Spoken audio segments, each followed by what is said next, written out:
Okay, imagine this, like a giant wave hitting the crypto market. Everyone sees the splash, right? The headlines are all about the price surge. But what if the real story, the fundamental changes, are actually happening way down deep beneath the surface? Today, we're going to dive into those hidden currents, the ones driving Ripple and XRP's, well, pretty remarkable rise lately.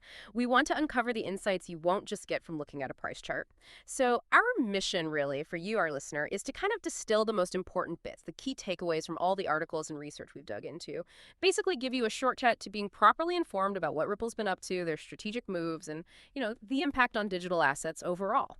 Right off the bat, that price surge, an 80% jump, that's huge, hitting, what, 3.033 cents, highest since February 1st. That's the kind of thing that gets everyone talking. But for you listening, people who want the why behind it all, what's really driving this? Is it just market buzz? Well, that's what's so interesting here. While, yeah, big surges always grab headlines, this doesn't seem to be just speculation. Our sources are pointing to some really tangible strategic things happening, real developments creating fundamental value, not just, temporary hype. Okay, tangible developments. And speaking of those, there's this one piece of news that seems to have made some serious waves. Ripple Labs partnering with Ctrl Alt. Our sources call them a top tokenization infrastructure platform in the Middle East. That sounds pretty major, right? Oh, it absolutely is. Yeah. At its core, what's happening is Ctrl Alt will be using the XRP Ledger and Ripple's custody tech as well to power this Dubai Land Department tokenization project. And here's the really key part. They're talking about storing actual property title deeds right there on the ledger. Yeah, this isn't just some small pilot program. It's a huge signal. A major government body starting to trust decentralized ledgers for, really fundamental records. Yeah. Just think about what that could mean down the line. Simplifying property transfers globally, maybe cutting down fraud, or even opening up asset ownership more widely. It's big picture stuff. And you mentioned it's a first. Ctrl Alt is Ripple's first partner in the UAE. That definitely signals they're getting traction with their institutional custody solutions, doesn't it? I saw that quote from Reese Merrick, Ripple's MD for the Middle East and Africa. He basically said, let me get this right. This is the first time a government real estate registration authority in the Middle East has tokenized property title deeds on a public blockchain.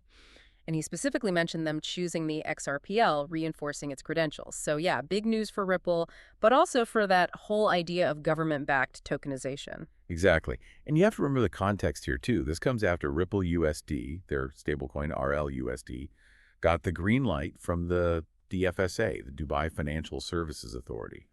So what this really shows is a shift, a fundamental one, in institutional confidence.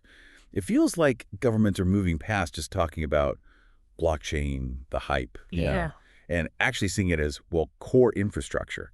That's a critical step for mainstream adoption, truly. It's a big vote of confidence. Okay, so the Dubai partnership is definitely a headliner. But you're saying it's important to see this as part of a bigger strategy, not just a one-off thing. Ripple's been busy, making other moves, building alliances. What else have our sources picked up on? What's the broader picture here? You're absolutely right. It's definitely part of a wider, quite aggressive strategy if you look at it.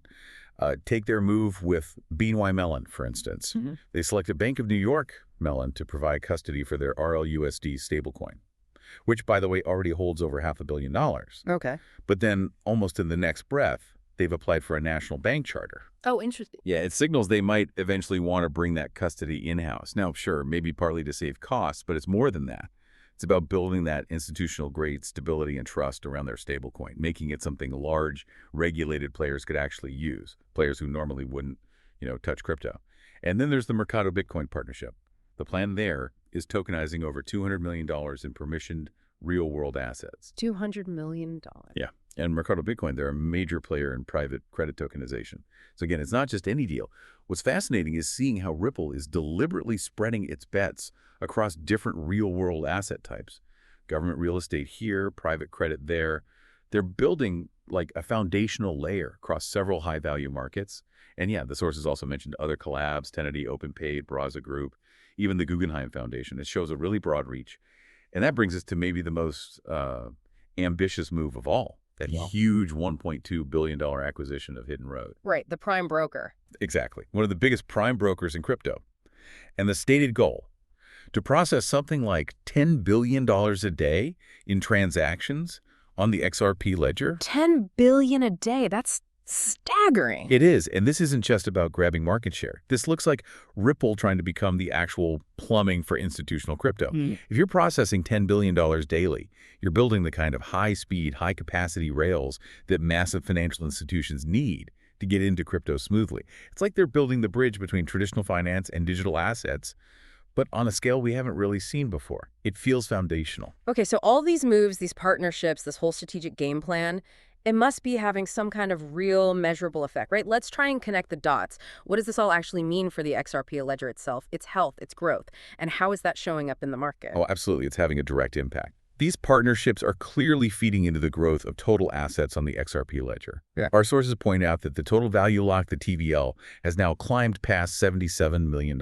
77 million. Yeah, and that represents a 25% jump in just the last month. Yeah. That's a pretty clear signal, of increasing use of real-world stuff actually happening on the ledger. Right. And just to put that growth alongside the price action we talked about, our sources detailed XRP's journey, right?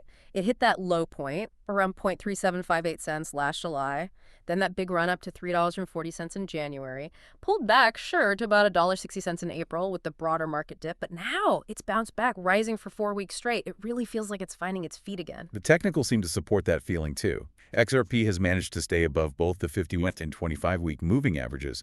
That's generally seen as a sign that, well, the bulls are kind of in control. And it's also moved above the lower line of Andrew's pitchfork tool, which is just a charting pattern suggesting it's staying with an upward trend, another positive sign.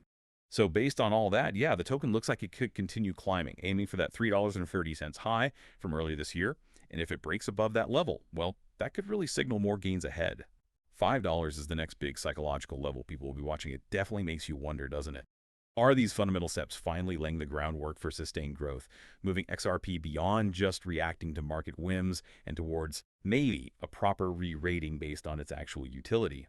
So yeah, there you have it. When you connect all these pieces, the pioneering work in government tokenization, building out institutional services, the hidden road acquisition, it really seems clear that Ripple's strategic push is the engine behind XRP's recent market strength and an impressive growth on the ledger itself. It's just a great reminder, I think, that the real value often gets built step by step, partnership by partnership, away from the daily noise of price charts. They're building a whole ecosystem. And hey, if you found this deep dive helpful, and we really hope you did, maybe consider hitting subscribe or leave us a comment. Let us know what you think. Honestly, your engagement really does help us out, boost visibility, and lets us keep making more content like this for you. We appreciate it. And it leaves us with, I think, a really big question to chew on.